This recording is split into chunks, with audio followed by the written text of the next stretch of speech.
안녕하십니까. 차가운 데이터로 시장의 이면을 함께 파헤쳐보는 오늘의 알파 인사이트 해설입니다.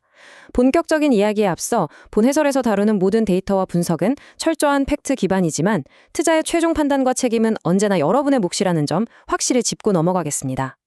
자, 2026년 5월 15일.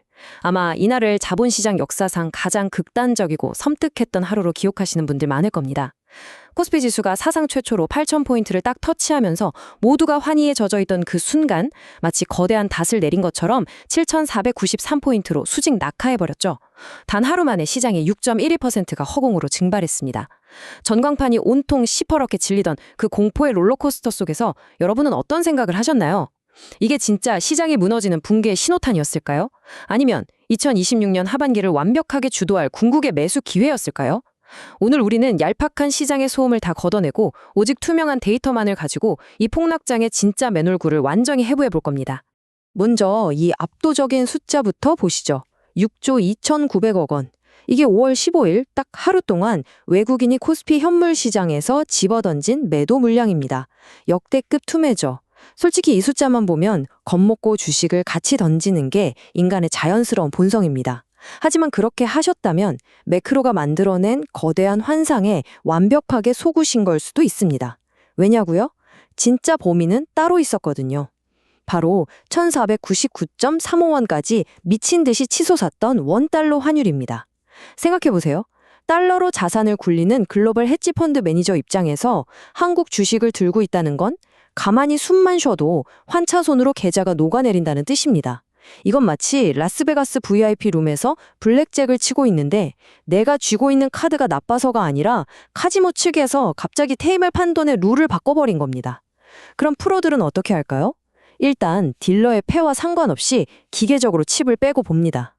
바로 이겁니다. 기업의 실제 펀더멘털이라는 본질적인 확률은 단 1%도 변하지 않았다는 거죠. 여기서 잠깐 우리 아주 냉정하게 스스로에게 질문을 하나 던져봅시다. 여러분은 지금 롤러코스터 맨 뒷자리에서 비명을 지르는 군중들과 함께하고 계십니까? 아니면 수면 아래서 아주 조용히 거대한 파도를 타기 위해 세팅을 끝낸 스마트 머니의 발소리를 추적하고 계십니까? 미국의 4월 CPI가 3.8%로 쇼크를 주고 환율이 1,500원을 뚫느냐 마느냐 하는 건 분명히 뼈아픈 매크로 노이즈입니다. 하지만 그 이면에 떡하니 버티고 있는 마이크로 현실을 보셔야 합니다. 글로벌 빅테크 기업들, 그러니까 하이퍼스케일러들은 지금 물가지수가 오르든 환율이 미쳐 날뛰든 전혀 신경 쓰지 않습니다. 그들은 무려 8,300억 달러라는 진짜 천문학적인 자본을 AI 인프라에 말 그대로 쏟아붓고 있습니다. 인플레이션 상방 없습니다. 핵심 AI 반도체는 지금 돈을 싸들고 가도 물건이 없어서 못 파는 극단적인 구조적 쇼티지 상태라는 것. 이게 바로 데이터가 증명하는 진짜 시장의 현실입니다. 자, 그럼 첫 번째 핵심 파트로 들어가 보겠습니다. 산업 공급망과 해자, 그리고 극단적 판매자 우위의 시장에 대한 이야기입니다. 지금 우리가 목격하고 있는 이 반도체 시장은요, 과거에 우리가 알던 그런 뻔한 사이클이 절대 아닙니다. 철저하게 아주 극단적인 판매자 우위, 그러니까 부르는 게 곧 값이 되는 시장입니다. F1 레이싱카를 한번 떠올려 보시죠. 공기 저항을 단 0.1초라도 줄이기 위해서 차량의 안락함이나 연비 같은 건 싹 다 무시하고 오직 스피드 하나에만 모든 부품을 최적화시킵니다. 지금 글로벌 메모리 제조사들의 생산 라인이 정확히 그렇습니다. 이익률이 폭발적으로 높은 HBM이나 고용량 AI 서버용 메모리에 자신들의 모든 생산 캐파를 몽땅 몰아넣고 있는 겁니다. 트렌드포스 최신 데이터를 보면 글로벌 상위 9개 클라우드 기업들의 2026년 설비 투자가 무려 8,300억 달러에 달할 전망입니다. 이 거대한 자본은 마치 블랙홀처럼 시장에 있는 하이엔드 메모리란 메모리는 씨를 말리며 다 빨아들이고 있습니다. 구글, 아마존, 마이크로소프트가 지금 AI 생존을 걸고 군비 경쟁을 벌이는 탓에 공급이 수요에 완전히 철저하게 압도당해버린 거죠. 그 결과가 지금 보시는 이 가격 데이터에 아주 노골적으로 나타납니다. 2026년 1분기에 우리가 흔히 쓰는 범용 PC 디램 가격이 전 분기 대비해서 무려 95%나 미친 듯이 폭등했습니다. 게다가 2분기에도 63% 추가 상승이 전망되고 있죠. 아니, AI가 핫한 건 알겠는데 왜 일반 소비자들이 쓰는 평범한 메모리 가격까지 이렇게 미친 듯이 오를까요? 답은 간단합니다. 반도체 제조사들이 AI 서버용 메모리를 뽑아내느라 일반 PC나 스마트폰에 들어갈 기존 반도체 생산 라인 자체를 영구적으로 갈아엎어버렸기 때문입니다. 이건 파일을 어떻게 나눌까의 문제가 아니라 아예 빵을 굽는 오븐 자체를 AI 전용으로 다 바꿔버린 겁니다. 단기간에 절대 해결될 수 없는 완벽하고도 무서운 독과점적 가격 결정력이 시작에 만들어진 겁니다. 그럼 이 판을 쥐고 흔드는 두 테크 거인의 마이크로 현실을 좀 더 현미경으로 들여다볼까요?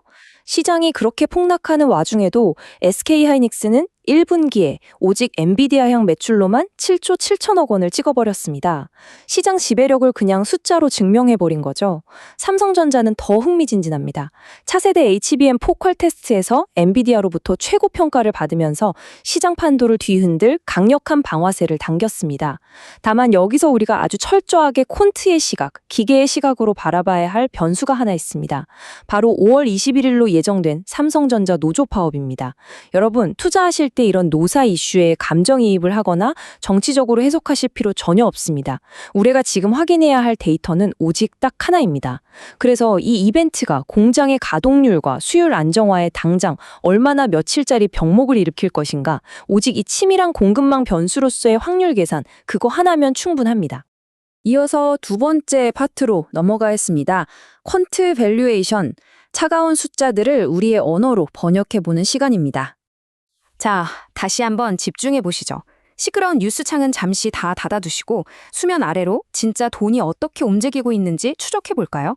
시장에서 피 튀기는 감정적인 투매가 한바탕 휩쓸고 간 자리에 남는 건 언제나 차갑고 투명한 밸류에이션 지표들 뿐입니다.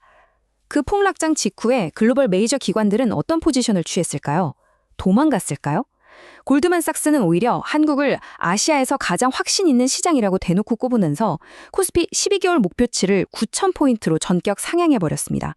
맥쿼리 역시 6,000선 돌파를 아예 공식화했죠. 이 똑똑한 자본들이 바보라서 그럴까요? 아닙니다. 이들은 코스피의 단기 폭락을 시스템의 붕괴로 보는 게 아니라 기업들이 벌어들이는 경이로운 주당 순이익 성장에 따른 구조적인 리레이팅, 즉 주가 재평가의 과정으로 확실하게 판단하고 있는 겁니다. 올해 코스피 핵심 기업들의 EPS 성장률을 보면 220%에서 최대 300%까지 전망되고 있거든요. 이익이 3배가 뛰는데 주가가 무너진다? 퀀트의 세계에선 있을 수 없는 일입니다. 지금 보시는 이 숫자가 품고 있는 의미는 너무나도 명확합니다. 현재 코스피의 12개월 선행 PER이 고작 7.5배 수준까지 떨어졌습니다. 통계적으로 보면 이게 역사적 평균을 무려 2.1 표준 편차나 밑도는 수치거든요. 2.1 표준 편차면 극단적인 저평가 영역입니다. 쉽게 비유를 해볼까요? 여러분이 자동차 매장에 갔는데 최고급 벤츠 S클래스에 마티즈 가격표가 붙어 있는 겁니다. 왜 그런가 물어봤더니 매장 건물에 잠시 정전이 와서 앞이 깜깜하다는 이유로 딜러가 그냥 막 던지고 있는 거죠. 그게 바로 환율 급등이라는 노이즈입니다. 전기가 다시 들어오는 순간, 불이 켜지는 순간 가장 먼저 정상화될 가격표가 바로 이거라는 게 수치가 우리에게 외치고 있는 팩트입니다. 세 번째 파트는 섹터 로테이션 전략입니다. 과연 스마트머니는 이런 난장판 속에서 어디에 숨어 있을까요? 이렇게 매크로가 발작을 일으키는 구간에서 진짜 스마트머니는 절대 현금을 들고 시장을 떠나지 않습니다. 오히려 지금의 지정학적 위기나 고환율 같은 리스크를 역으로 씹어먹고 자신의 이익으로 소화할 수 있는 특수 섹터로 돈을 조용히 이동시킵니다. 그 타겟이 바로 이 세 곳입니다. 첫째, 조선주. 여기는 이미 글로벌 수주 슈퍼사이클에 진입했습니다. 배를 팔고 대금을 달러로 받는 이 기업들에게 1,500원에 육박하는 고환율은 위기가 아니라 그야말로 로켓 부스터 입니다. 둘째, 방산주입니다. 중동발 지정학적 공포? 안타깝지만 방산 기업들에게는 절대 마르지 않는 수주와 수출 실적의 강력한 원동력이 되죠. 마지막 셋째, 바이오입니다. 그 혹독한 고금리 시절을 악착같이 버텨내고 드디어 굵직한 라이센스 아웃딜을 따내기 시작한 우량 바이오주들은 매크로 노이즈와 무관하게 독자적인 밸류를 인정받는 완벽한 방패 역할을 해줍니다. 이제 마지막 네 번째 파트입니다. 분석은 끝났고 당장 내일 아침 우리가 무엇을 해야 하는가? 액션 플랜 60, 25, 15 블루프린트입니다. 자, 여기서 다시 한번 뼈 때리는 질문 하나 드리겠습니다. 지금 머릿속에 여러분 계좌의 포트폴리오 비중을 한번 쫙 펼쳐보십시오. 이 미친 듯한 폭풍우 속에서 여러분의 자산은 과연 생존을 위해 제대로 세팅되어 있습니까? 혹시 그날의 폭락에 겁을 먹고 가장 똘똘한 핵심 자산부터 헐값에 넘겨버리진 않으셨나요? 지금부터 철저하게 데이터를 기반으로 이 변동성을 뚫고 나갈 실전 대응 비중 60, 25, 15 전략을 해부해 드립니다. 여러분 자본의 60%는 아주 묵직하게 핵심 AI 밸류 체인에 박아두십시오. 매크로가 아무리 흔들려도 시대의 인프라가 바뀌는 방향은 절대 변하지 않습니다. 그리고 25%는 방금 말씀드린 방산, 조선, 바이오에 위성처럼 배치해서 매일매일 지수가 출렁이는 하락 리스크를 방어하는 해칭 용도로 쓰시는 겁니다. 마지막 15%의 현금. 이건 섣불리 쓰지 마시고 기계적으로 아껴두시다가 환율이 안정화되고 바닥 시그널이 떡 뜨는 그 순간 평단가를 무자비하게 낮추기 위해 쏘는 스나이퍼의 마지막 총알로 사용하셔야 합니다. 폭풍이 아무리 거세게 몰아치는 바다 한가운데라도 나침반이 가리키는 구조적 성장의 북극성은 결코 흔들리지 않습니다. 5월 15일 우리가 느꼈던 그 지독한 공포는 기업들의 펀더멘털이 무너진 게 아니라 그저 단기적인 환율 발작이 만들어낸 일시적인 유동성 병목이었을 뿐이라는 걸 오늘 우리는 차가운 데이터를 통해 함께 확인했습니다. 잊지 마십시오. 시장은 막연하게 내일을 맞추려는 예측가들의 무덤이지만 오늘 본 이런 투명한 데이터에 기반해서 철저하게 시나리오를 짜는 사람들에게는 기회의 놀이터, 즉 확률적 대응의 무대입니다. 다음 시간에도 시장의 판도를 읽을 수 있는 날카로운 자료를 들고 찾아오겠습니다. 그리고 가시기 전에 오늘 짚어본 여러 섹터 중에서 여러분이 보시기에 가장 소름 돋았던 리스크 요인이 무엇이었는지 꼭 댓글로 남겨주십시오. 여러분의 그 치열한 고민의 흔적들이 또 다른 알파 창출의 소중한 데이터가 됩니다. 지금까지 오늘의 알파 인사이트 해설이었습니다. 긴 시간 함께 해주셔서 감사합니다.